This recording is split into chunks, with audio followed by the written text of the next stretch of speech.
5년간 노예처럼 일하며 혹사당한 후 신은 자신의 삶이 무의미하다는 것을 깨달았습니다. 가족들에게 미움받으며 정신적으로 무너져 가던 그는 트럭과 부딪히기 위해 고의로 신호를 무시했습니다.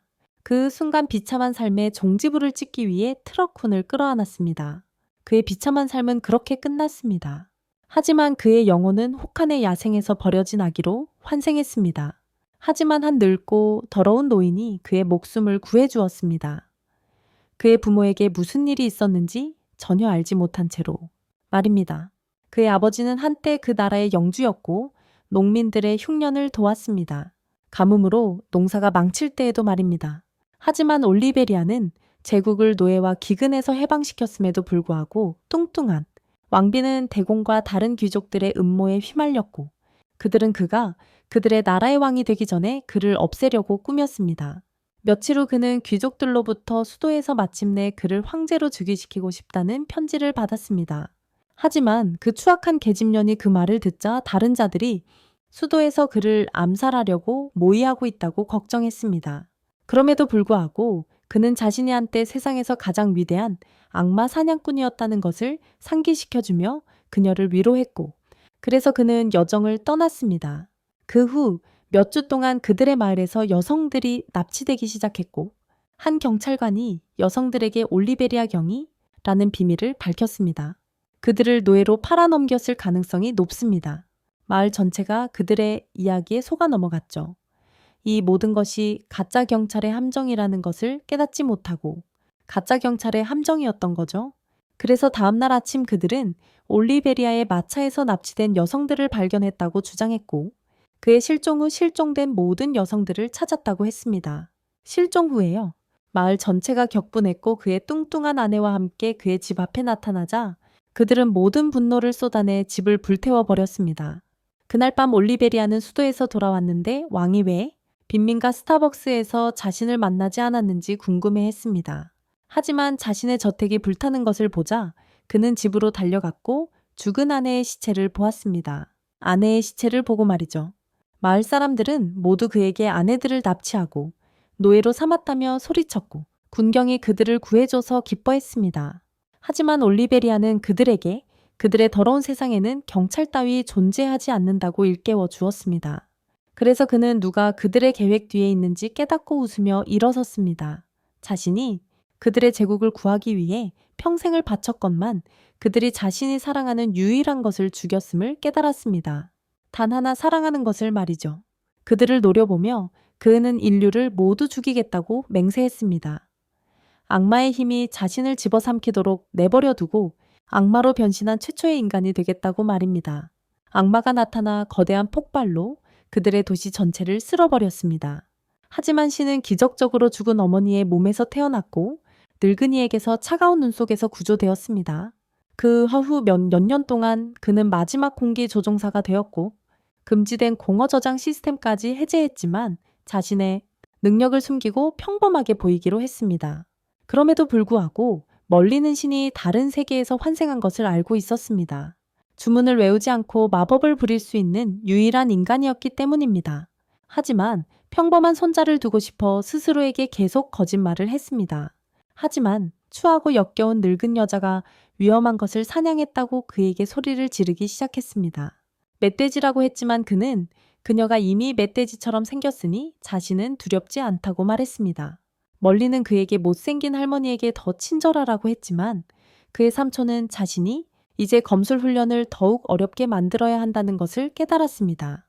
그리고 새로운 세상에서 2년이 흘렀고 그의 할아버지는 그들의 숲에 숨겨진 악의적인 비밀을 밝히기로 결정했습니다. 10년 전 첫 번째 악마가 태어나 한 나라를 거의 파괴했지만 멀린이 세상을 구했음에도 불구하고 그는 이제 쓸모없는 낡은 뼈다귀 덩어리가 되었습니다. 그래서 세상을 보호하기 위해 그는 아들에게 영역 확장을 가르치기로 결정했습니다. 그를 통해 주변에 있는 악마들을 찾을 수 있게 하려는 것이었습니다. 100만 명 중 1명만이 이 능력을 사용할 수 있었지만 신은 순식간에 자신의 영역 확장을 펼쳐 숲 전체를 뒤덮었고 머린의 영역보다 더 넓게 확장되었습니다.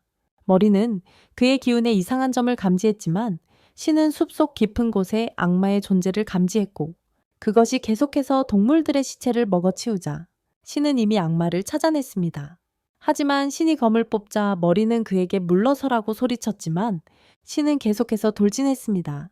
그리고 죽기 직전 그는 에어제트를 가동하여 악마의 공격을 피하고 그 기세를 이용해 뒤로 돌진하며 악마의 목을 단칼에 베었습니다.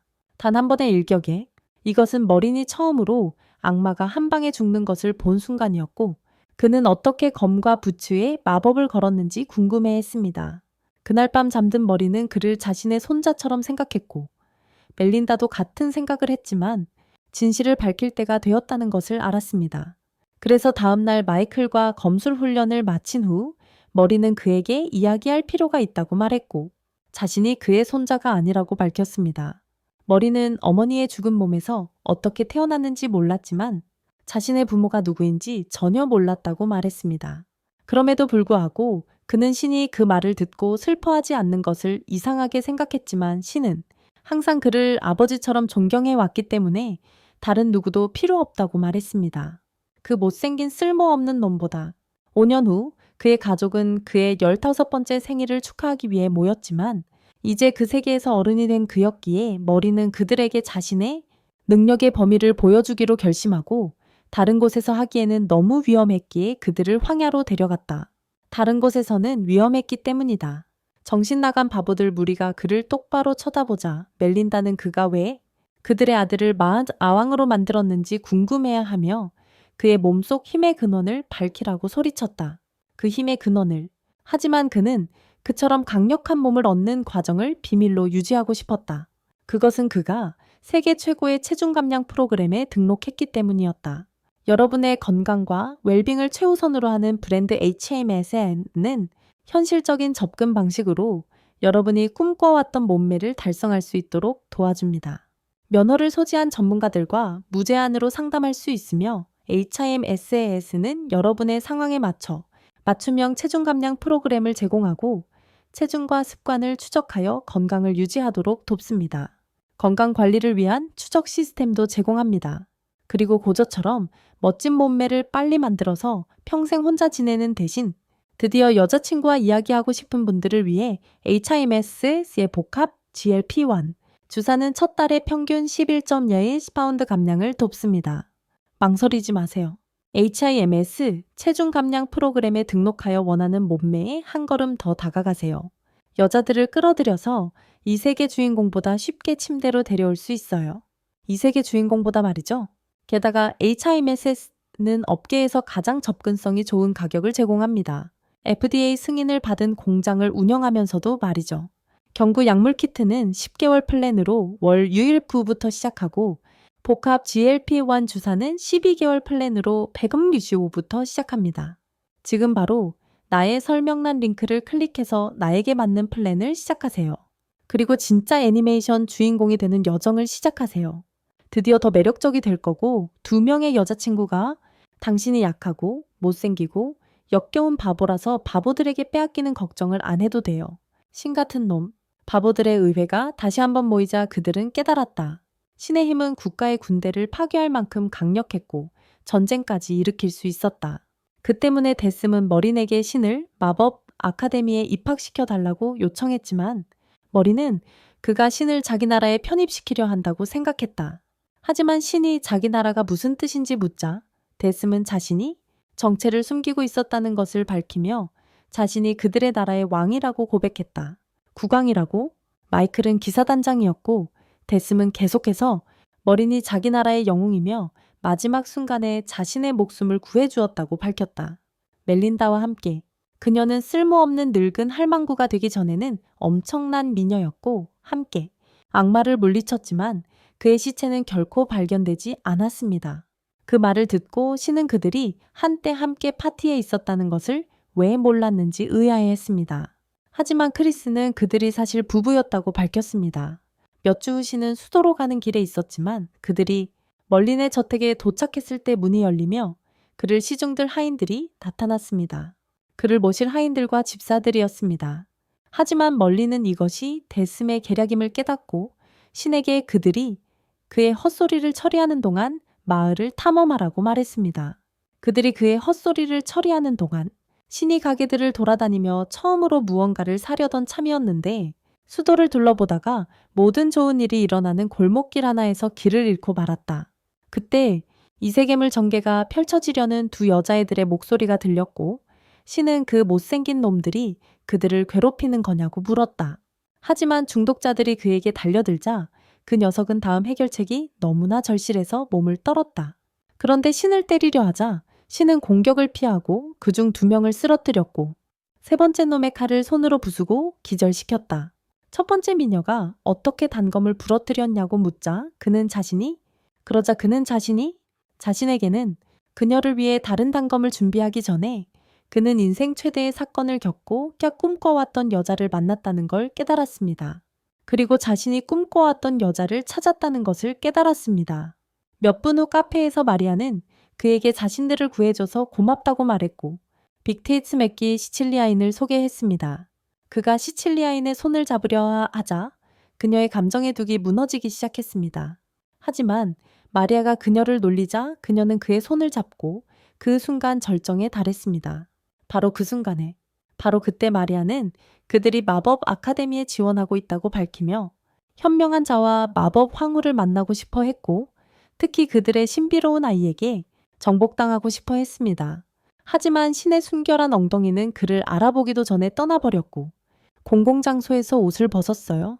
하지만 그가 떠나자 마리아는 시칠리아가 여전히 그를 쳐다보고 있다는 것을 알았어요. 그래서 마리아가 그에게 키스해도 되냐고 묻자 시칠리아는 다른 세상에 있었어요. 하지만 마리아가 그를 남자친구로 삼아도 되냐고 묻자 시칠리아는 마리아의 함정에 빠져서 안 된다고 소리쳤어요.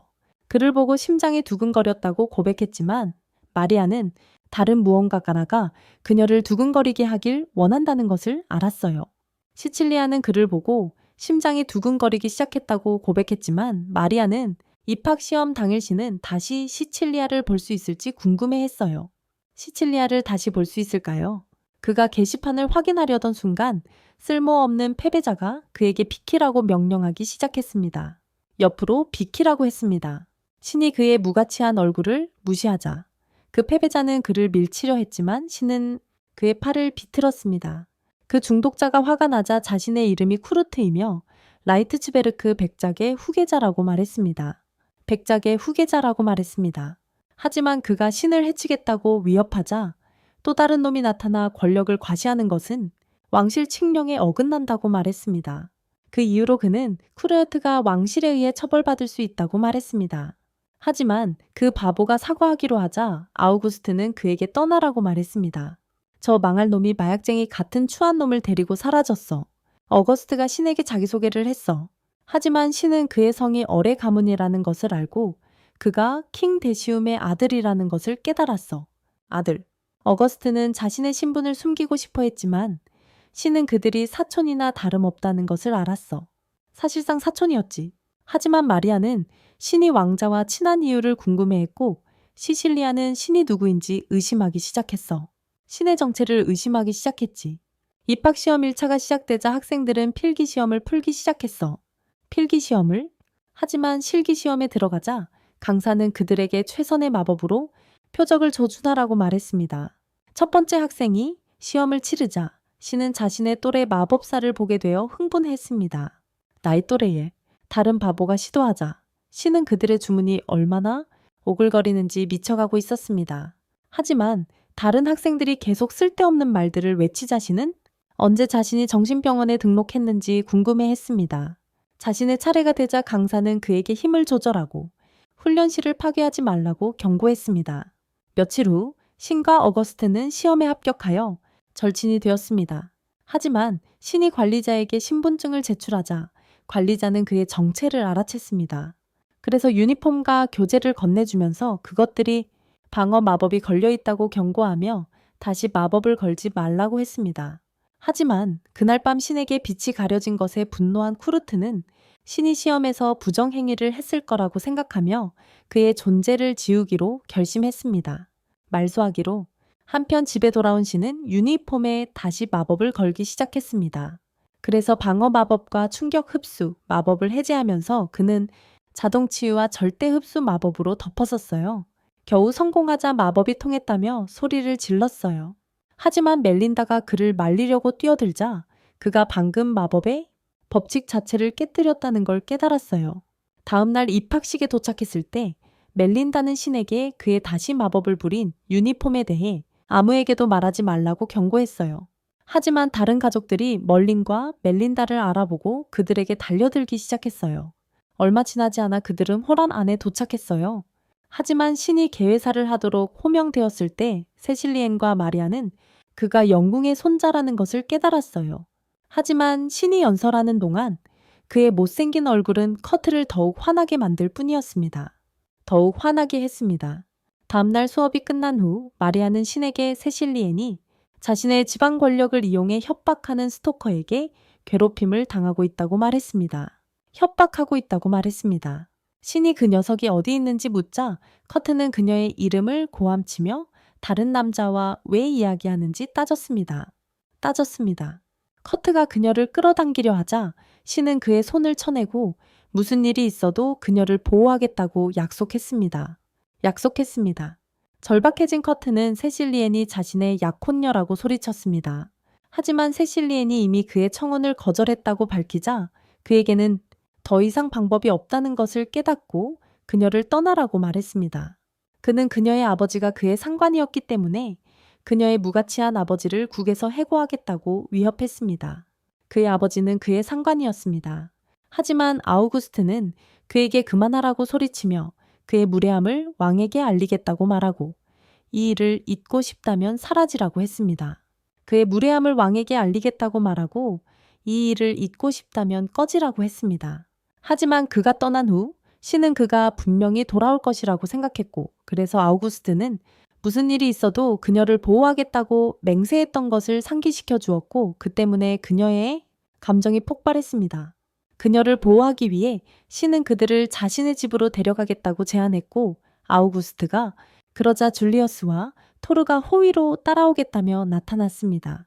몇 시간 후 신은 머린과 멜린덱의 세실리엔의 유니폼에 걸린 마법을 덮어쓰려 한다고 설명하기 시작했습니다. 하지만 멜린다가 세실리엔에게 유니폼이 국보급 방호 장비가 된다는 것을 밝히며 그럴 자격이 있느냐고 묻자 세실리엔은 자신은 그럴 자격이 없다고 말했습니다. 그녀는 신의 친절을 이용한 것에 대해 사과하기 시작하면서 그녀는 밝혔어요. 그녀는 그저 그가 자신을 구해주길 원했고 그와 멀리하겠다고 맹세했어요. 하지만 멜린다가 그녀가 달리지 못하게 막았어요. 이건 단지 그녀가 알아내기 위한 시험일 뿐이라고 했죠. 그를 이용하고 있었어. 세실리엔이 울기 시작했을 때 신은 그녀가 이용당하고 있지 않다는 것을 알고 있다고 밝혔다. 그를 원했고 그녀가 원하는 대로 그를 사용하기를 바랐다. 잠시 후 그는 그녀의 유니폼에 걸린 마법을 덮어쓰기 시작했는데 그것은 기습 공격으로부터 그녀를 보호해 줄 것이라고 밝혔습니다. 그는 유니폼으로 가려진 신체 부위만 방어할 수 있다고 말했습니다. 하지만 그날이 끝날 무렵 신은 다른 사람들의 유니폼에도 마법을 다시 걸었습니다. 그러나 마리아는 그에게 국가급 유니폼을 입을 생각이 없다고 말했습니다. 하지만 그날이 끝날 무렵 신은 다른 사람들을 다시 매료시켰다. 교복입니다.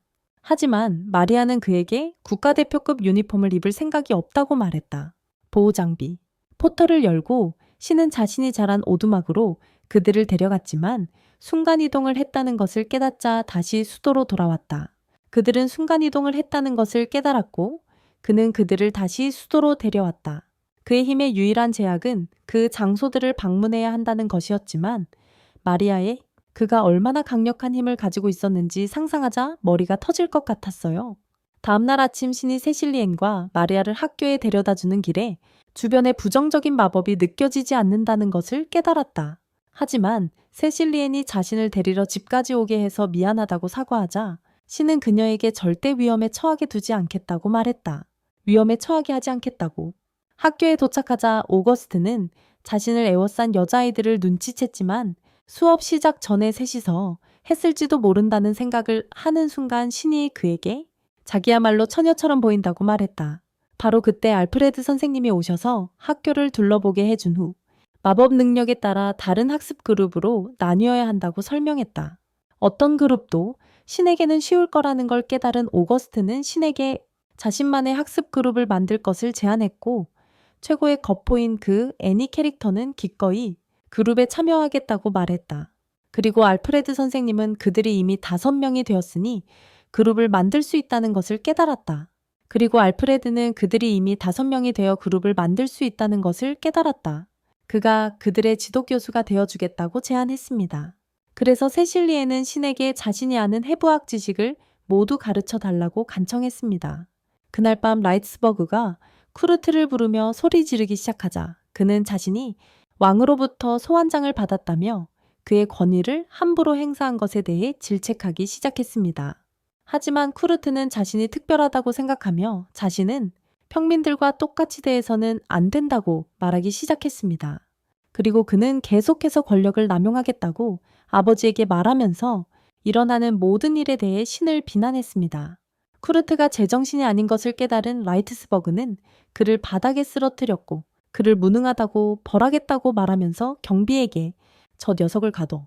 다음날 신과 여자아이들이 커트가 벌을 받았다는 소식을 듣고 나서 신은 커트가 원래부터 멍청이였던 건 아닌지 궁금해하기 시작했다.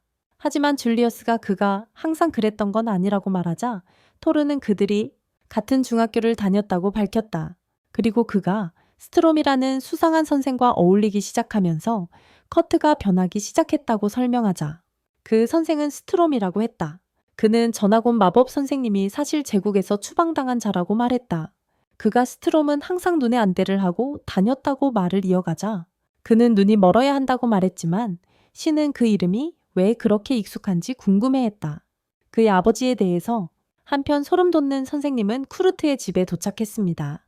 하지만 올리베리아 스트롬이 방 안에 묶여있는 쿠르트를 발견했을 때 그는 자신이 쓸모없다고 그리고 비참하다고 생각했습니다.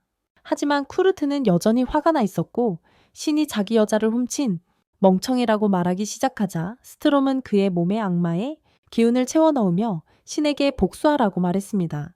학교로 돌아와서 신과 다른 학생들이 다음 수업으로 향하는 동안 신은 악마의 기운을 감지했습니다.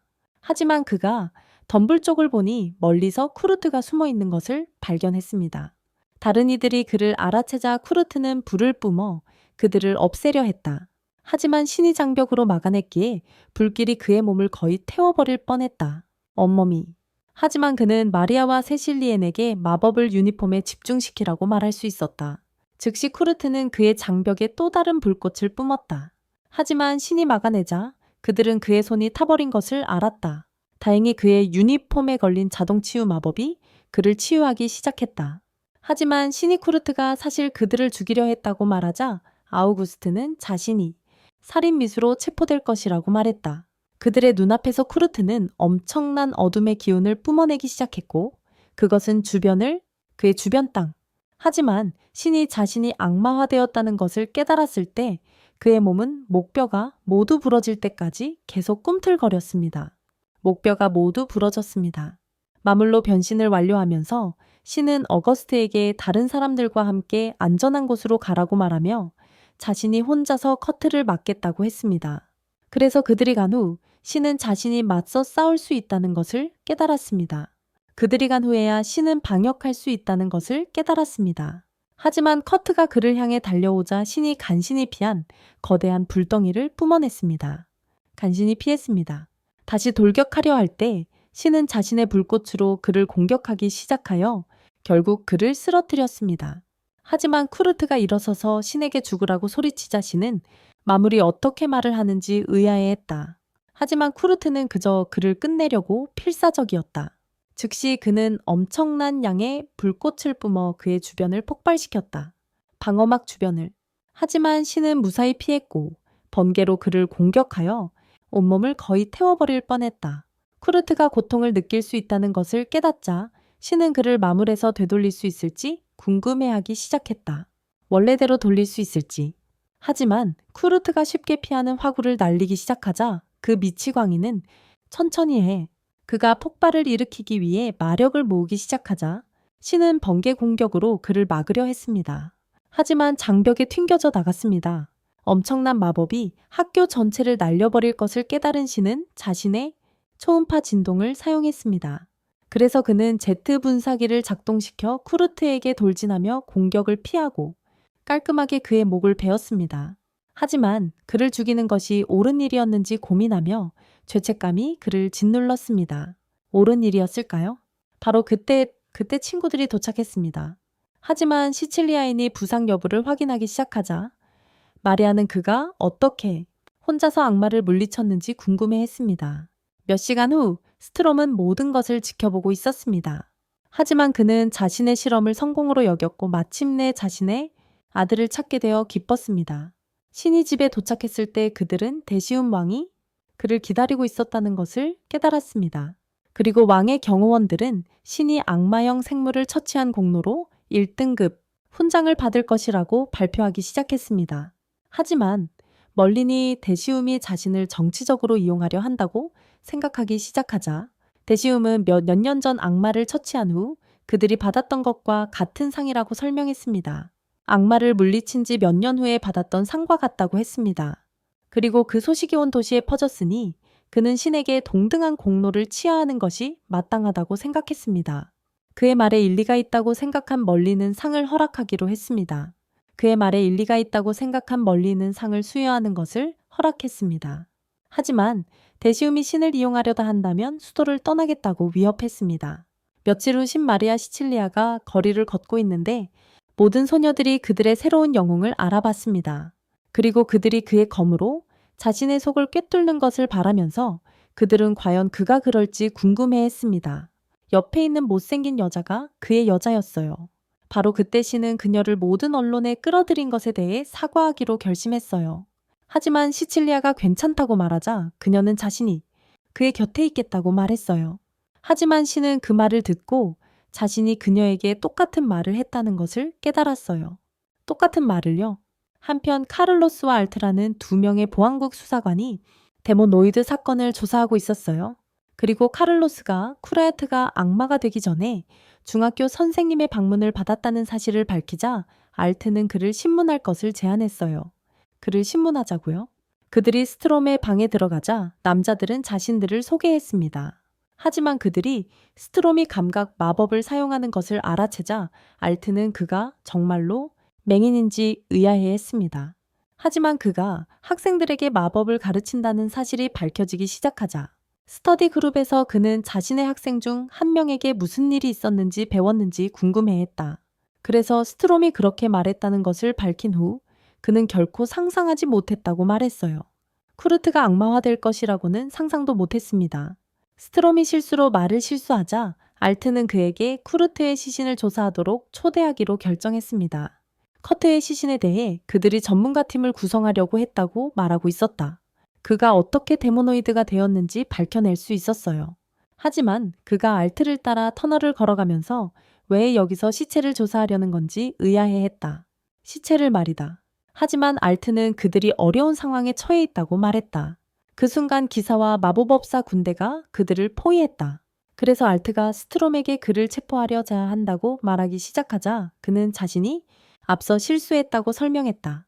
사건 이후 데슨 왕이 쿠르트가 마족이라는 사실을 누설하는 것을 금지하는 함구령을 내렸기 때문이다. 수도에 있는 다른 아무도 진실을 알지 못했기에 알트는 그가 어떻게 쿠르트가 마족이라는 것을 알아냈는지 궁금해했다. 쿠르트가 마족이라는 것을 자신이 들킨 것을 깨달은 스트롬은 쿠르트를 실험 대상으로 사용했다고 인정하기로 했다. 실험 대상으로. 하지만 그가 수도에서 모든 실험을 완료했다고 밝히자 알트는 마법사들에게 그를 공격하라고 명령했다. 한편 밖에서는 신과 그의 친구들이 마크의 작업장으로 향하고 있었다. 하지만 벽이 폭발하면서 신과 어거스트는 퍼레이드장 안에서 스트롬을 발견했다. 눈 위의 안대를 보고 신은 그가 그 소름 돋는 선생님인가 하고 의아해했다. 그래서 어거스트가 그렇다고 말하자 알트는 그가 쿠르트를 악마로 만들었다고 밝혔다. 그 발견에 신이 분노하여 초음파 진동을 일으키며 그에게 불꽃을 쏘았다. 그의 방향으로 불꽃을 날렸다. 하지만 스트롬은 그것을 막았다. 순식간에 신은 그의 뒤에서 거의 그를 베었다. 하지만 그가 피하자 신은 다시 공격을 시작했다. 스트롬이 불꽃을 발사하여 그를 밀어낼 때까지 그를 잡으려는 신은 땅에서 큰 쇠못들을 소환했다. 하지만 스트롬이 그것들 위로 솟아오르자 신은 그가 공중에 떠 있는 것을 깨달았다. 어떻게든 그를 끝장내려는 신은 제트 분사기를 이용해 돌진하며 그의 얼굴을 베고 불을 뿜었다. 하지만 스트롬이 엄청난 에너지를 방출하며 그를 다시 밀쳐내자 그의 눈이 망가졌습니다. 조각이. 그때 신은 그의 눈을 알아챘습니다. 하지만 그 또한 데모노이드임을 깨달은 순간 스트롬은 인간은 하찮은 존재가 되었고 자신이 원하는 만큼 실험에 이용할 것이라고 말했습니다. 실험을. 그를 막기 위해 필사적인 신은 그에게 불꽃을 뿜었습니다. 하지만 스트롬이 피하자 신은 다음 공격이 적중하기를 바랐습니다. 그때 스트롬이 공격을 준비하자 강력한 태양 광선이 그를 강타했습니다. 그리고 엄청난 열기의 광선이 그의 온몸을 태우며 강해지자 스트롬은 고통에 몸부림치며 거대한 연기 속에서 폭발했습니다. 열선의 땅이 유리처럼 변하자 토르는 신이 어떻게 그런 엄청난 열을 만들어냈는지 궁금해하기 시작했습니다. 하지만 신은 그 폭발의 이상한 점을 감지했습니다. 한편 스트롬은 도시에서 탈출했습니다. 그리고 자신이 폭발 마법을 해제했기에 살아남았다는 것을 깨닫고 그 덕분에 탈출할 수 있었다는 것을 깨닫자 그는 신이 만만치 않은 상대라고 생각했고 그에게서 멀리 떨어져 있기로 결론 내렸습니다. 며칠 후 신과 그의 친구들이 도시를 거닐고 있자 신은 스트롬이 아직 살아있다고 어거스트에게 말했고 그가 황야에서 열선을 재현하려고 했지만 폭발이 일어나지 않는다는 것을 알게 되었다고 설명했습니다. 폭발이 없었습니다. 스트롬이 그들을 속이기 위해 폭발한 척했을 거라고 밝히자 어거스트는 그럴 가능성이 있다는 것을 깨닫고 자신이 스트롬에게 가장 큰 위협이기 때문에 왕족들이 그의 무기를 후원할 것이라고 신에게 말했습니다. 그들이 작업장 안에 도착한 후 하롤드라는 쓸모없는 대장장이가 마크에게 일하라고 소리를 지르기 시작했습니다. 하지만 어거스트가 자신을 소개하자 하롤드는 그가 왕자임을 알아챘고 모든 일꾼들이 즉시 절했습니다. 어거스트가 신을 위해 무기를 만들겠다고 했을 때 그는 신이 영웅의 손자이며 그들의 수문을 열어젖힌 자라고 밝혔습니다. 하지만 헤롤드는 무기를 만들겠다고 동의하면서 그것은 자신 인생 최고의 영광이라고 말했습니다. 무가치한 인생에. 한편 블라스피아 제국에서는 쓸모없는 남자 제스트가 지배자에게 마족의 증가로 수도가 소란스럽다고 말했습니다. 그래서 지배자는 이것이 왕국을 차지할 기회라고 생각하고 전쟁 준비를 위해 떠나 전쟁 준비를 했습니다. 수도로 돌아와서 신과 그의 친구들이 작업장을 떠난 후 그는 세실리엔에게 어떤 장신구를 사줄까 고민하기 시작했습니다. 하지만 그가 자신에게 반지를 사줄 거라고 생각하자 그녀는 청혼 생각에 겁에 질리기 시작했어요. 프로포즈 생각에 말이죠. 그녀의 실망을 눈치챈 신은 그녀의 기대를 높였다는 것을 깨닫고 실수를 만회하기 위해 그녀를 보석가게에 데려가 용돈을 몽땅 써서 싸구려 가짜 반지를 사줬어요. 하지만 그가 그녀의 손가락에 반지를 끼워주자 세실리에는 그것을 그의 애정 표현이라고 생각했어요. 그래서 그가 그녀의 손을 잡았을 때 그녀는 그가 정말로 자신을 보호하고 싶어 한다는 것을 깨달았어요.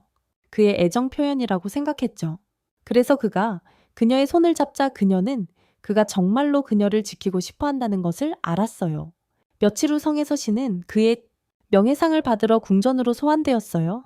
그래서 데키움 왕이 자신이 그럴 자격이 있다고 말하기 시작하자 그에게 최고 훈장을 수여했습니다. 신이 마법 아카데미에 참석하도록 초대받았을 뿐이라고 발표하면서 그는 정치적 또는 군사적 이득을 위해 신을 이용하지 않겠다는 약속을 재확인했고 그리고 모두에게 결코 잊지 말라고 경고했습니다. 다음 날 신과 세실리엔 마리아가 학교로 향하자 그들은 신을 보기 위해 기다리는 군중이 있다는 것을 깨달았습니다. 하지만 그들이 신에게 달려들자 신은 악몽 속 문을 닫았습니다. 군중을 통과할 수 없다는 것을 깨닫고 그는 포털을 이용하자고 제안했습니다. 대신에 하지만 그는 눈앞에 펼쳐진 최강의 집중력 분산 무기를 보자 거의 다른 종류의 폭발을 경험할 뻔했습니다. 다른 종류의 폭발 말입니다. 몇 분 후 그는 수업 전체에 그들이 레벨업을 해야 한다고 말하기 시작했고 수도에 대한 또 다른 공격이 있을 수 있다고 말하며 모두가 준비하길 바랐습니다. 그렇게 말했습니다. 신이 계획이 있다는 것을 알고 어거스트는 그가 어떻게 레벨업하기를 원하는지 물어보기로 했습니다. 그래서 신은 공격 마법과 방어 마법의 레벨을 높이고 싶다고 말했습니다. 하지만 그는 먼저 그들이 얼마나 많은 마력을 제어할 수 있는지 보고 싶어 했고 마리아에게 장벽을 만들어 달라고 요청했습니다. 그녀가 그렇게 하자 그는 그녀의 장벽이 그녀의 얼굴보다 더 쓸모없다는 것을 깨달았습니다. 그리고 세실리엔에게 진짜 장벽이 어떤 모습인지 보여주라고 말했습니다. 세실리엔은 즉시 자신의 장벽을 쳤고 그들이 그것이 그들의 어떤 일에서도 성공할 희망보다 더 두껍다는 것을 깨닫자 하시는 자신의 반지의 조종 시각화 마법이 걸려 있다고 밝혔습니다. 그는 스트라움이 자신의 공격을 막기 위해 비슷한 장벽을 사용했다고 말했고 충분한 마법만 있다면 그들도 마찬가지로 어떤 공격도 막을 수 있다고 말했습니다. 그동안 블라스피아 제국에서는 스트람이 아직도 회복 중이었다. 부상도 있었지만 마리아라는 소녀가 제국이 출발할 준비를 하고 있다고 말했어요. 수도와의 전쟁에서 그는 드디어 계획을 실행할 수 있다는 것을 깨달았다. 수도로 돌아와서 신과 그의 친구들이 그의 집에 도착한 후 그들은 드러냈다. 그들이 마법 훈련을 시작했다고 했어요. 하지만 토르가 말했듯 훈련이 너무 힘들었기 때문에 멀리는 신이 사용했다고 설명했다. 결과보다는 과정을 시각화하여 마법을 부린다. 신의 독창적인 주문 중 하나였죠. 그리고 그들도 신의 마법을 사용할 수 있다고 설명했습니다. 신의 메커니즘을 이해하고 그것을 적절한 시각화와 결합하는 법을 배우면 말이죠. 며칠 후 신과 그의 친구들이 무기를 찾으러 작업장으로 돌아왔을 때 신은 검을 조사하고 방가쇠를 눌러 칼날을 분리했습니다. 토니가 놀랍다고 생각하자 어거스트는 두 번째 무기를 조사하기 시작했습니다. 토니가 믿을 수 없다고 생각하자 어거스트는 두 번째 제품, 그래서 작업장을 떠난 후 그는 신에게 입양하고 싶다고 말했어요. 그는 대량 생산하면 더 저렴할 거라 생각해서 그의 군대에 같은 무기를 준비했다. 신이 왜 무기를 대량 생산하려고 하는지 궁금해하자 오거스트가 그에게 말했어요. 전쟁이 다가오고 있었지만 전쟁에 대한 두려움 속에서도 어거스트는 절대 그러지 않겠다고 다짐했다. 그들을 참여시키세요. 하지만 신은 그들을 전투에서 지원하겠다는 의지를 선포하기로 결심했습니다. 이제 그들은 친구였으니까요. 그는 그들을 버리지 않겠다고 말했습니다. 같은 날 성에서 데키움 왕은 제국군이 수도를 향해 진격하는 그가 군대를 파견하라고 명령했습니다. 한편 제국에서는 악마들이 도시를 파괴하기 시작했고 심지어 사람들을 전멸시켰습니다. 하지만 스트라함과 미르야가 도착했을 때 그들은 모든 것이 그들의 계획대로 진행되고 있음을 깨달았습니다. 하이드 백작의 군대가 결국 나타날 것을 알고 스트라함은 다음 단계로 진격할 것을 제안했습니다. 며칠 후 헤롤드가 자신의 성에 도착했을 때 그는 자신의 지휘관들에게 도시의 모든 악마들을 제거하라고 말했습니다. 하지만 그들이 떠난 후 그는 스트라함이 자신의 의자에 앉아 기다리고 있음을 깨달았습니다. 스트라함이 그를 끝장낼 때까지 기다렸다고 말하기 시작하자 그는 눈에 마법을 풀어 그를 강제 순환에 가두고 그를 날려버릴 만한 폭발을 일으켜 벽에 구멍을 냈습니다. 다음 날 도미닉과 루퍼트가 정찰대와 함께 도시에 도착했을 때 그들은 악마들이 어떻게 도시 전체를 황폐화시켰는지 궁금해하기 시작했습니다. 바로 그때 그들은 스트라함의 목소리를 듣기 시작했고 루퍼트가 그가 공격에 책임이 있다는 것을 깨닫자 그들은 앞에 악마 군대가 있는 것을 발견했습니다. 수도로 돌아온 후 도미닉은 데슨 왕에게 모든 것을 설명하고 간신히 탈출했다고 말했습니다. 학교에서 알프레드가 스트라함이 제국에서 목격되었다고 발표한 후 그는 가능한 전쟁을 대비해 레벨업 통지를 받았다고 말했고 그들이 기사훈련학교와 합동훈련을 할 것이라고 밝혔습니다. 하지만 수업이 끝나자 신은 다른 학생들이 걱정하고 있다는 것을 알았습니다. 그래서 이유를 묻자 마리아는 기사훈련학교 학생들이 항상 그들을 무시하고 체력이 부족하다고 싹퉁이라고 불렀다고 말했습니다. 힘이 다음날 그들이 관문 밖에 모여 있을 때 신은 그들이 8명씩 조로 나뉘었고 각 팀은 마법사와 기사들의 조합이라는 것을 깨달았습니다. 것을 얼마 지나지 않아 마차를 타고 이동하기 시작했고 첫 번째 학생이 자신을 소개하면서 크레이지라고 말했고 기사 군사학교 1학년 수석이라고 했습니다. 미란다는 자신을 이석이라고 소개했습니다. 하지만 신은 그들의 얼굴과 싸움 실력이 쓸모없다고 생각했습니다. 하지만 신이 악마와 싸워본 적이 있냐고 묻자 미란다는 그가 데모노이드를 죽였다는 것을 자랑하는 것이라고 생각했습니다. 기사훈련학교가 최고이며 그들의 쓸모없는 학교 이름만으로도 악마를 겁먹게 할 수 있다고 말하며 크레이즈는 신에게 방해하지 말라고 했습니다. 숲속 깊숙한 곳에 멈춘 후 시칠리아는 그들의 행선지를 궁금해하기 시작했습니다. 고문관들이었어요. 하지만 지크프리트와 크리스티나가 나타나서 기대하고 있다고 말했을 때 그들과 함께 일하면서 신은 그들이 강사라는 것을 깨달았다. 곧 나타날 것이라고 말하자 그들은 싸움을 위해 칼을 준비했습니다. 바로 그때 멧돼지 한 마리가 그들에게 돌진해 왔지만 그들이 공격하려고 하자 멧돼지는 그들을 피해 미란다를 발로 차 날려버렸습니다. 그러자 망설임 없이 멧돼지는 다른 사람들에게 돌진하여 그들을 쳐날렸습니다. 그들의 무가치한 목숨을 끝내려고 돌아왔을 때 신은 칼을 뽑았고 그들의 무가치한 목숨을 끝내려 돌아왔을 때 신은 칼을 뽑았고 하지만 그것이 그들의 무의미한 생명을 끝내려고 돌아왔을 때 신은 칼을 뽑아들었습니다. 단칼에 머리를 베었습니다. 기사들이 아직 충격에서 벗어나지 못한 사이 크리스티나가 그들 앞에 나타나 그 악마는 사실 약한 존재였다고 말했습니다. 그녀는 그들을 쓸모없는 하급 패배자들이라고 부르며 그들이 전장에 대해 아무것도 모른다고 약하다고 말하며 남은 훈련을 진지하게 받아들이라고 말했습니다. 바로 그때 시칠리아가 회복 마법을 사용하여 크레이즈의 상처를 치료하기 시작했습니다.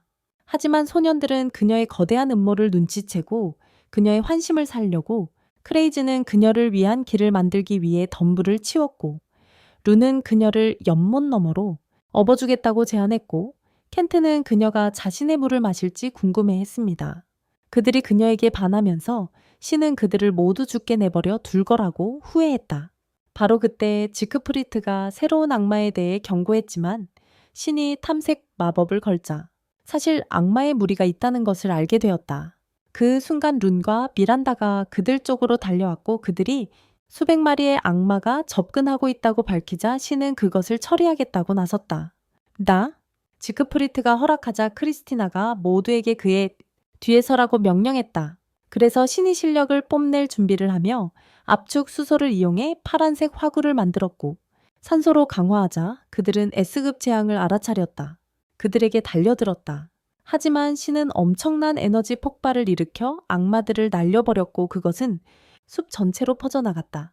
연기가 걷히자 그들은 숲의 절반 가까이가 파괴되었다는 것을 알게 되었고 크레이즈는 신의 힘이 측정할 수 없다는 것을 깨달았다. 사과하고 싶었던 미란다는 신에게 무례했던 것을 사과하기로 결심했고 사실 자신이 멀린의 손자라는 것에 질투심을 느꼈다고 고백했지만 그는 그들과 같은 수준이 아니라고 말했다. 그들이 숲의 다른 곳으로 이동하자 곰 악마를 만났다. 하지만 어거스트 마리아 세실리엔이 불꽃을 소환하자 동시에 쏘아붙였습니다.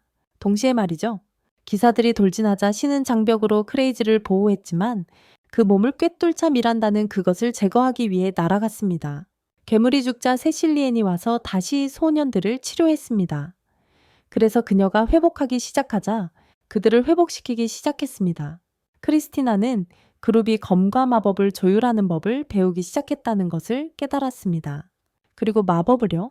동시에 토니와 그룹의 다른 절반은 숲의 다른 곳을 헤매고 있었습니다. 다른 지역을 말이죠. 근데 마크가 왜 줄리오가 자기를 그렇게 싫어하는지 궁금해하자 토니는 자기가 한때 그의 여자를 뺏었다고 인정했어요. 하지만 헤어졌어도 이미 그 여자애랑 자기가 잤다고 하고 줄리오는 이 세계로 가고 싶어졌죠. 숲의 다른 곳에서는 쓸모없는 기사들이 또 다른 무리들이 앨리스 일행을 협박하려 했고 쓸모없는 남자애들은 그들에게 무서우면 엄마한테 도망가라고 말했어요. 하지만 여자애들이 저급 악마들도 간신히 상대할 수 없다는 걸 깨닫자 앨리스는 불꽃을 소환해서 그들을 날려버렸어요. 그래서 유리가 얼음을 풀어놓자 리는 번개를 제어하지 못하고 불을 질러서 언산드림 그들이 모두 수도로 돌아왔을 때 신은 소녀들이 멜린다의 무가치한 얼굴보다 더 못생겨 보인다는 것을 알아챘습니다. 그래서 앨리스가 린이 자신의 힘을 제어하지 못했다고 설명하자 신은 훌리오가 여전히 화가 나 있다는 것을 깨달았습니다.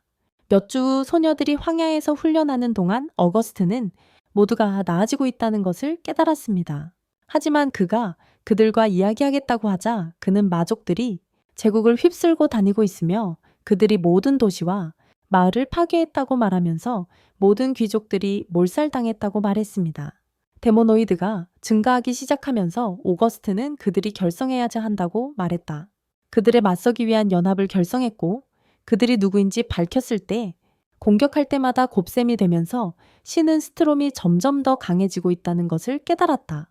그가 결국 수도를 공격할 것임을 깨닫고 사람들을 데모노이드로 만들었다. 신은 준비가 필요하다는 걸 알았기에 훈련을 가자고 제안한 후에 캠프에서 유리는 그들이 어느 집에서 캠핑을 할지 궁금해했다. 온천을 소유하고 있다고 말하자 신은 즉시 동의했습니다. 그래서 그날 밤 그는 멀린과 멜린다에게 훈련 캠프에 대해 말한 후 그들은 훈련 캠프를 세실리엔의 집에서 하기로 했습니다. 그날 밤 그는 멀린과 멜린다에게 훈련 캠프에 대해 이야기했습니다. 머리는 악마형 생물체의 증가라는 위급한 상황을 고려했을 때 좋은 생각이라고 말했어요. 점점 늘어나는 악마형 생물체 말이에요. 하지만 멜린다가 신이 세실리엔과 음모를 꾸밀지도 모른다는 것을 깨달았을 때 그녀는 그를 믿지 않는다고 소리쳤고 자신이 너무 가까우니 따라가겠다고 제안했어요. 그녀의 삶을 더 나은 방향으로 바꾸는 것은 무의미했지만 멀린이 함께 가자고 제안했다. 몇 주 후 학생들이 수레를 타고 수도를 떠난 후 곧 도착했다. 숲속 깊은 곳에서 신이 악마들의 존재를 감지하자 어거스트가 드러냈다. 그것들이 중간 크기였다고 했어요. 그들이 마차에서 내린 후 폰은 누가 기꺼이 할지 궁금해지기 시작했다. 그들을 상대하자고 앨리스가 죽이겠다고 제안하자 유리와 토니가 즉시 끼어들었다. 공정하게 고르고 싶었던 신은 젓가락을 이용해 당첨자를 정하기로 했고 결과는 린이었다. 린이 최종 당첨자가 된 것이다. 마물들과 대치하게 된 그녀에게 마물들이 달려들었지만 그녀는 거대한 바람을 일으켜 소녀들의 무적 설정을 날려버리고 마물들을 띄워 쌓아 올렸다. 클로드시에 도착하자 그곳이 온천마을이라는 것을 알게 되었고 세실리엔 저택에 도착하자 일꾼들이 그들의 여정을 환영했다. 그들의 여정을 환영해 주었다. 그날 밤 소년들이 온천에 몸을 담그고 있을 때 머리는 신을 끝까지 도와준 그들에게 감사를 표하며 신이 어떤 보호도 받지 못하고 자랐다고 말하기 시작했다. 친구들. 그때는 안 됐다고 생각했지만 지금은 그가 좋은 친구들에게 둘러싸여 있어서 기쁘다고 말했어요. 많은 좋은 친구들에게 둘러싸여 있다는 것을 보고 기뻤다고 했습니다. 그와 함께 있어서 행복하다고만 말하기 시작했어요. 친구는 그를 동등하게 여기는 유일한 사람이었지만 그의 말에 따라 신을 행복하게 만들었어요. 그는 자신을 키우고 훈련시켜준 것에 대해 감사하다고 멀린에게 말했다고 생각했다. 그가 그렇게 하지 않았다면 완전히 쓸모없었을 거예요. 그가 자신에게 허락해준 삶 덕분에 그는 지금의 멋진 친구들을 모두 사귈 수 있었고 그래서 고맙다고 말하자 멀린은 감동해서 울기 시작했습니다. 동시에 온천 건너편에서는 중요한 사건들이 벌어지고 있었어요. 정말 엄청난 일들이요. 정말 엄청난 사건들이 말이죠. 며칠 후 마법 조종 훈련 중에 멀리는 학생들이 마법을 조종하기 시작했음을 알아챘습니다. 하지만 린의 마법이 폭발할 뻔했을 때 그녀는 간신히 억눌렀습니다. 다음 날 멜린다는 그들에게 마법 장비 강화에 대해 설명했고 신은 캠프가 예상보다 잘 진행되고 있다는 사실에 기뻐했습니다. 그래서 그들이 그의 마법 훈련으로 진급했을 때 멜린다는 그의 친구들이 악마형 생물들과 싸울 만큼 충분히 강하다고 생각했습니다. 하지만 신이 자신을 포함해 그들이 더 강해지기를 원한다고 말했을 때 그 생각에 친구들은 겁에 질려 물러섰다. 하지만 그는 새로운 주문을 보여주겠다며 시각화하자 친구들은 방어막을 쳤다. 그 영향으로부터 자신들을 보호하기 위해서였고 어거스트는 다른 친구들에게 경계를 늦추지 말라고 말했다. 경계를 텅 빈 보라색 주문이 땅을 황폐화시킨 후 토르는 궁금해하기 시작했다. 어째서 모든 산이 파괴되지 않았는지. 하지만 어거스트는 신이 폭발을 한 방향으로 집중시켰기 때문이라고 생각했다. 하지만 떠나려던 참에 그는 신에게 자신을 성으로 데려다 달라고 말했다. 게이트 포털을 이용해서 말이다. 악마의 공격에 대해 알아야겠다고 말하면서 공격에 그들이 도착하자 엄청난 음모를 꾸민 섹시한 금발 여자가 그들 앞에 나타났다. 하지만 신이 그녀가 누구인지 궁금해하자 어거스트는 그녀가 자신의 약혼녀라고 말했다. 그래서 그 여자가 자신을 엘리자베스라고 소개하자 어거스트는 그녀가 왜 왔는지 궁금해했지만 그녀는 그를 무시했다고 소리치기 시작했다. 바로 그때 그의 여동생이 나타나 어거스트에게 둘 다 버렸다고 소리치며 자신이 항상 우상인 멜린다를 만나고 싶었다고 말했다. 그녀의 이름은 메이였다. 하지만 어거스트가 그들이 정말로 원하는 것이 무엇인지 묻자 엘리자베스는 그들이 훈련 캠프에 합류하고 싶다고 밝혔다. 하지만 어거스트는 그들이 어리석다고 생각하며 그것은 아니라고 말하기 시작했다. 즐겁고 신나는 곳이라고 말했고 왕의 허락을 받을 수 없다고 했습니다. 하지만 대심은 휴가처럼 느껴질 거라고 생각하며 그들이 떠날 수 있다고 말했습니다. 휴가처럼요. 그날 저녁 어거스트가 엘리자베스와 메이를 다른 사람들에게 소개하면서 그들과 함께 지낼 것이라고 말했습니다. 하지만 시칠리아는 신이 자신을 뚫어지게 쳐다보는 것을 알아채고 무슨 일인가 싶어 하는데 신의 천이 다른 무언가와 함께 상승했습니다. 하지만 메이가 멜린다를 만났을 때 그녀는 신처럼 쓸모없는 아이를 키우고도 어떻게 저렇게 젊어 보이는지 궁금해했습니다. 신처럼 쓸모없는 아이를 키우고도 말이죠. 하지만 다른 여자애들이 아이를 키우는 게 힘들 거라고 생각했을 때 시칠리아는 그들을 말리려 했습니다. 손상된 능력을 가진 아이를 키우는 게 힘들다고 생각했을 때 시칠리아는 그들을 말리려고 했습니다. 하지만 어거스트는 이것이 신에게 필요한 마지막 단서라고 생각했습니다. 그날 밤 신이 혼자 있는 시칠리아를 발견한 후 그녀는 이전에 했던 말에 대해 사과하기로 했습니다. 자신이 전에 했던 말에 대해 사과하기로 했습니다. 하지만 신이 자신의 고백을 듣고 오히려 기뻤다고 말하자 그는 그들이 처음 만났던 때를 상기시켜주며 자신은 그녀를 처음 봤을 때 귀엽다고 생각했다고 고백했습니다. 처음 보았을 때 귀엽다고 생각했다고 말했습니다. 그의 말에 얼굴이 붉어진 시칠리아는 자신도 그를 처음 봤을 때 잘생겼다고 생각했다고 고백했습니다. 처음 보았을 때 잘생겼다고 생각했다고 말했습니다. 언제? 신은 그들의 역겨운 얼굴 때문에 그 순간이 망쳐진 이유를 궁금해했고 마리아와 앨리스는 그것을 목격하려고 했다고 그에게 말했다. 그래서 모두 모인 후에 신은 공식적으로 시칠리아가 이제 그의 여자친구라고 발표했다. 다음날 해변 장면 무슨 뜻인지 아시죠? 플롯 심지어 할머니급 대 플롯까지. 그들이 도착한 후 신은 그들에게 그의 공으로 훈련할 것이라고 말했다. 죄송합니다. 배구공이라고 말해야 했네요. 경기가 시작되자 앨리스는 공을 하늘 높이 던졌고 그녀가 공을 따라가자 신은 그녀가 자신의 몸을 강화했음을 깨달았다. 하지만 그녀가 모래 쪽으로 쳐내자 올리비아가 가로챘습니다. 즉시 토니가 바람의 시야로 날렸지만 어거스트가 막았습니다. 그래서 린이 그물 위로 올라가 불꽃 공격으로 던지자 유리가 거의 타 죽을 뻔했습니다. 시칠리아는 경기가 놀랍다고 생각했고 마크는 신에게 네가 정말 대단하다고 말했지만 신은 예상치 못한 전개가 펼쳐졌다는 것을 알았습니다. 그날 밤 모두 한 방에 모여있던 신은 그들이 서로를 어떻게 알게 되었는지 궁금했습니다. 서로를? 그래서 마리아는 왕족과 귀족들 사이에는 5살이 되면 항상 데뷔 파티가 있다고 말했습니다. 5살이 되면 8월이 어릴 적부터 엘리자베스와 친구였다는 걸 밝히면서 자기를 평범한 사람처럼 대해줬기에 엘리자베스가 항상 특별하다고 생각했다고 말했습니다. 그래서 그녀에게 관심이 생겼다고 고백했습니다. 하지만 이 말에 마리아는 슬퍼졌고 자신이 왜 이렇게 외로운지 생각하기 시작하자 리리는 마리아의 못생긴 얼굴이 문제라고 말했습니다. 바로 그때 신은 멜린다의 기척을 감지했습니다. 뒤에서 불타는 멜린다의 눈빛을 느끼며 그녀는 그들이 왜 그렇게 서두르는지 궁금해했습니다. 플롯을 전개하려고. 하지만 그의 쓸모없는 얼굴이 모두에게 나쁜 영향을 준다고 생각하며 그녀는 모두를 회의에 소집했습니다. 하지만 신은 다음날 아침 일어나 보니 거대한 대포들을 떠올리며 거의 잠을 못 잤다는 걸 깨달았습니다. 그 거대한 대포들을 떠올리며 잠을 거의 못 잤어요. 하지만 세실리엔을 만나자 서로 얼굴을 붉혔습니다. 신사답게 그녀를 아침 식사에 초대하려 했지만 그녀는 그와 따로 이야기하고 싶다고 했습니다. 그와 단둘이 이야기하고 싶다고 했습니다.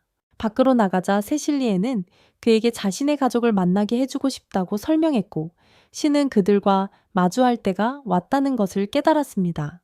그녀의 가족을 만나게 해달라고 했고 신은 그들과 직면해야 할 때가 왔다는 것을 깨달았습니다. 그들의 집 안에서 세실리엔의 부모인 세실과 일레이는 그들이 왜 왔는지 궁금해하기 시작했습니다. 그들이 왜 왔는지 궁금해했습니다. 그래서 신은 그들에게 자신이 그들의 딸과 사귀고 있다고 말하며 청혼하고 싶다고 말했습니다. 그들의 승인을 얻기 위해서 이 말의 시실은 기뻐하며 신에게 자신의 딸을 선택해줘서 고맙다고 말하기 시작했습니다. 딸을. 하지만 이린이 그에게 엉덩이를 내려놓으라고 말하자 신에게 세실리엔과는 결혼을 전제로만 만날 수 있다고 설명했습니다. 그들은 귀족 가문이었고 허용되는 것만 할 수 있었기 때문입니다. 하지만 받아들일 수 있는 것만 할 수 있었습니다.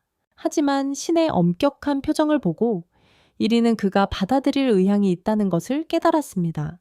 그래서 신이 그렇다고 말하자 이리는 세실리엔의 약혼을 축하했습니다. 약혼을? 한편 제국에서는 미리아가 스트라함에게 그들이 모든 곳을 공격해왔다고 말했습니다. 대상들이 길 위에 있었고 스트라함은 그들의 대계획을 시작할 시간이라고 말했습니다. 동시에 황야에서 신은 새로운 주문을 선보일 준비를 했습니다. 하지만 그의 친구들은 또 다른 폭발이라고 생각하며 자신들을 보호하기 위해 강력한 방벽을 쳤습니다. 폭발적인 마법이라고 생각했습니다. 하지만 그가 공격 주문이 아니라고 말하자 그들은 방벽을 해제하기로 했습니다. 그들의 방벽을 없앴습니다.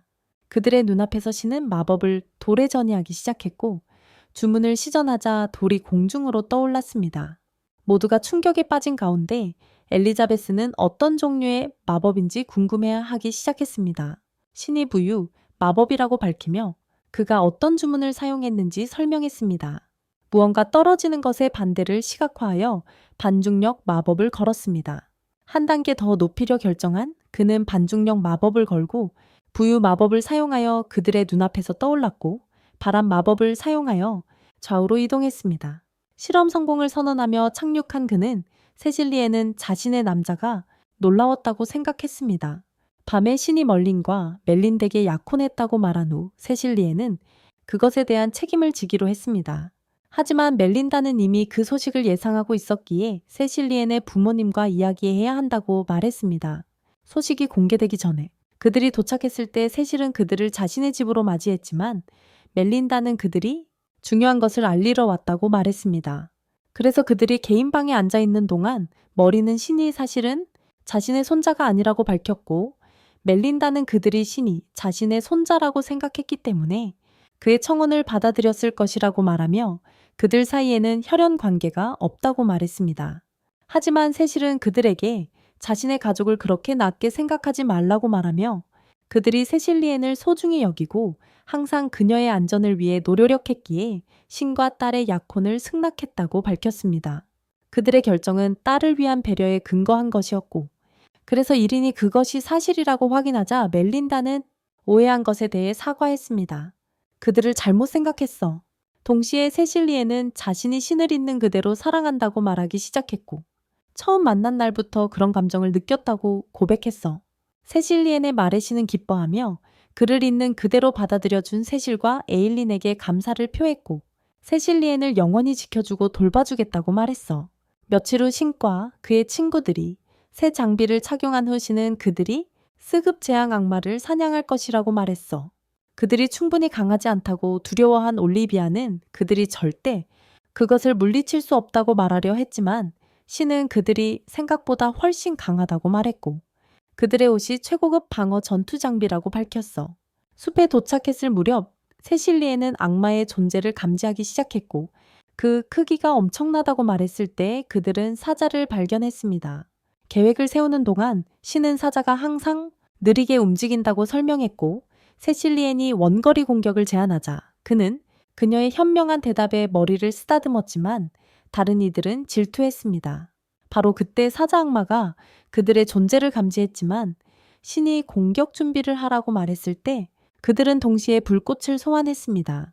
그의 명령에 따라 그들은 공격을 퍼부었고 엄청난 폭발이 숲에 일어나 땅에 큰 구멍을 남기자 그들은 사자가 소멸되었다는 것을 깨달았습니다. 지원 그룹이 그토록 강력한 힘을 해방시킨 덕분에 신은 공격 그룹의 각 구성원이 혼자서도 S급 재앙을 소멸시킬 수 있다고 생각했다. 그래서 숲을 계속 지나가며 악마들을 모두 없애는 동안 토니는 초음파 진동을 일으켜 마지막 악마를 처치했다. 신은 그들이 성공적으로 레벨업했다는 사실에 기뻐했지만 어거스트는 자신의 의식을 준비할 시간이라고 말하며 자신의 약혼 파티에서 그를 볼 수 있기를 학수고대하고 있다고 말했다. 신이 성공적으로 레벨업한 것에 기뻐했지만 오거스트는 그렇게 말했다. 그의 의식을 준비할 시간이었고 그를 만나는 것이 기다려진다고 말했다. 그의 약혼 파티. 며칠 후 신이 약혼식 준비를 하고 있을 때 세실리엔, 그가 방에 들어섰고 그녀의 거대한 대포를 보고 그녀에게 귀엽다고 말했다. 하지만 그녀는 그가 잘생겼다고 했어요. 두 사람이 식당으로 들어서자 모두 박수갈채를 보냈습니다. 하지만 데키우망이 두 사람의 약혼을 승낙한다고 선언하자 그리고 증인으로서 서겠다고 말하며 건배를 제의하자 모두 젊은 커플을 위해 환호했습니다. 두 사람은 그날 밤 신과 세실리엔이 발코니에 둘만 남았을 때 그는 그녀에게 선물을 주려봐야 한다고 말했습니다. 그래서 반지를 보여주며 순서가 잘못되었다는 사과와 함께 약혼 파티가 끝났지만 그의 신부가 되어달라고 청했습니다. 약혼 파티가 끝났음에도 불구하고 그는 그녀에게 그의 신부가 되어달라고 청했습니다. 며칠 안에 다른 학생들도 신과 함께 비행 능력을 익혔습니다. 그들에게 부유 마법을 걸었고 그들이 힘을 얻기 시작해서 기뻤습니다. 점점 강해지고 있었습니다. 한편 제국에서는 제스트가 스트라임에게 마지막 마을이 함락되었다는 소식을 전하자 미리아는 제스트가 귀족들은 잔치를 벌이는 동안 평민들을 굶주리게 했다는 것을 깨달았습니다. 그 결과 평민들에게 불만이 쌓였습니다. 그래서 스트라임이 그들을 마족으로 만들자 그들은 쉽게 영주들을 학살했고 인근 마을까지 파괴했습니다. 심지어 주변 마을까지 유린했습니다. 미리아는 스트라임이 제국 귀족들을 증오한다는 것을 알고 있었지만 왜 평민들을 희생시키기로 결정했는지 궁금했습니다. 평민들을 희생양으로 삼은 이유가 궁금했습니다.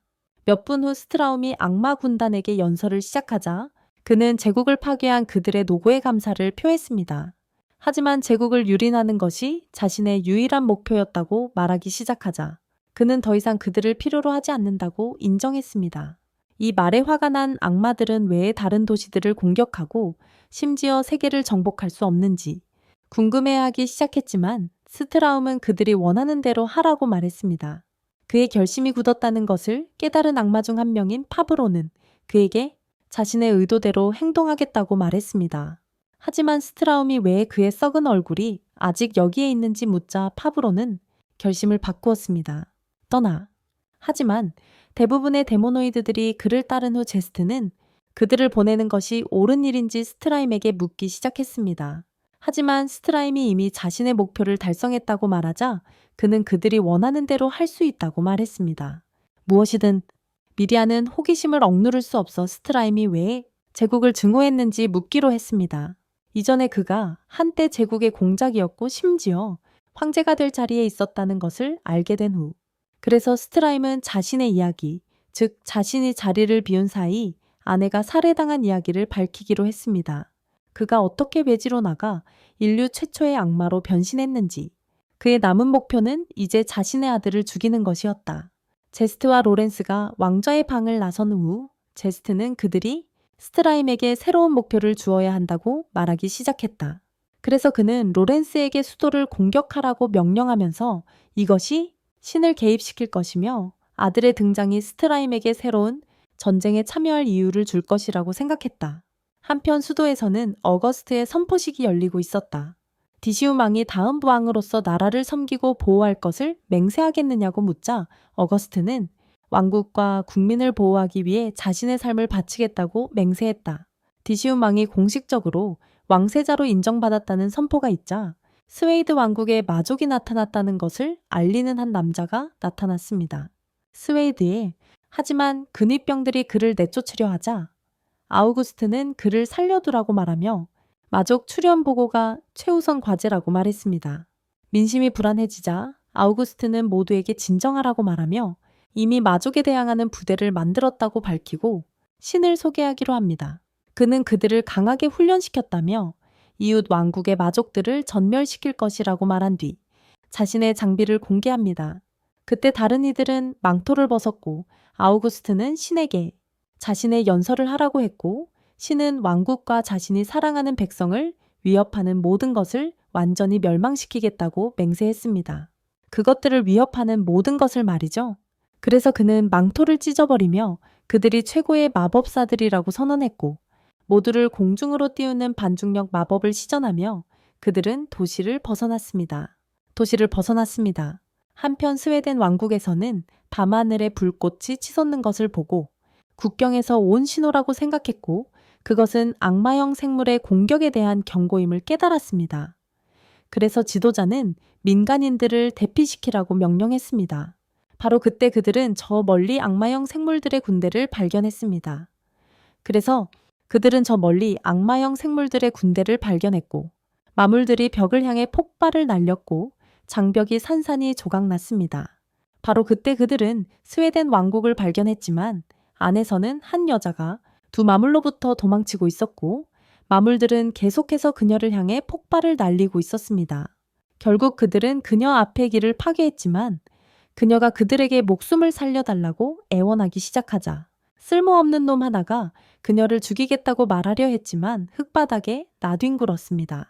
땅바닥에 나뒹굴었습니다. 왕국 중앙에서 아우구스트는 자신이 왕자라고 선포하며 마물들을 제거할 만큼 충분한 힘을 얻었다고 말했고 마물들이 그 말을 듣자 사람들은 환호하기 시작했습니다. 마을 반대편에서 나머지 무리가 헤어진 후 신은 시실리아는 응급처치소에서 부상자들을 치료하려 했지만 떠나려던 참에 그에게 조심하라고 말했습니다. 떠나기 전에 그에게 조심하라고 당부했습니다. 한편 로렌스는 그를 감시하고 있었고 마침내 그의 힘이 얼마나 강한지 알게 될 거라고 생각했습니다. 그의 엄청난 힘을 다 드디어 알게 될 거라고 생각했습니다. 같은 시각 앨리스와 리는 옥상에서 달리고 있었지만 땅에 착지하자 앨리스는 마법으로 주변을 탐색하여 악마들을 찾았고 레이더에 하나가 잡혔습니다. 레이더에 하나가 감지되었습니다. 하지만 그 악마는 기사들을 여러 명 죽였는데 두 소녀가 그 앞에 착지하자 그들의 납작한 몸매를 보고 그녀들이 그의 앞에 착지하자 그의 눈에 띈 것은 그들의 납작한 몸매였고 외에 두 개의 서핑보드가 해변에 있지 않고 자신과 싸우는지 궁금해했습니다. 해변에 있지 않고 자신과 싸우는지 의아해했습니다. 그의 말에 화가 난 앨리스는 그를 산채로 태워 죽이려 했지만 린이 먼저 그를 죽였다.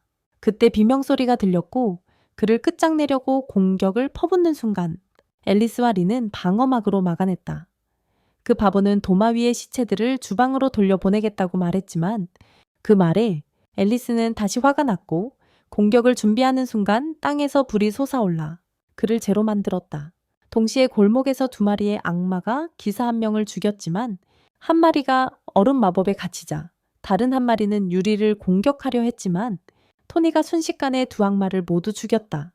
반면에 율리우스와 토르는 두 악마형 생물들을 처치했지만 내부는 구호소에서 시칠리아인은 부상자들을 치료하고 있었다.